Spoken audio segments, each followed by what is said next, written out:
အောင်နေကြနေတဲ့နန်းနက်ခင်အမေအိမ်ကိုတတိယနေတယ်မိုးတန်နဲ့လေခတ်ဆူညံ့တဲ့အတန်များအလွန်စွန်းစွန်းနှွေးထွေးစွာပြန်လာတယ်အမေအိမ်ချစ်စရာနှွေးထွေးနေအိမ်တွေကနန်းတွေကိုမေ့မရနိုင်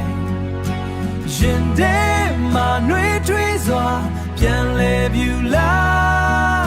အမေအိမ်ချစ်စရာနေရာတစ်ခုနဲ့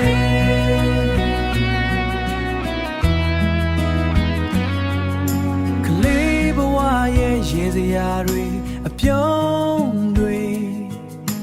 မိဖို့မှာချင်လေးရှောင်းတဲ့တတိတင်ပတ်အိမ်ရဲ့အတန်အယောင်တွေစိတ်ထဲမှာနာမြင်မပြောက်တော့ဘူးအမေအိမ်ချစ်စရာနှွေးထွေး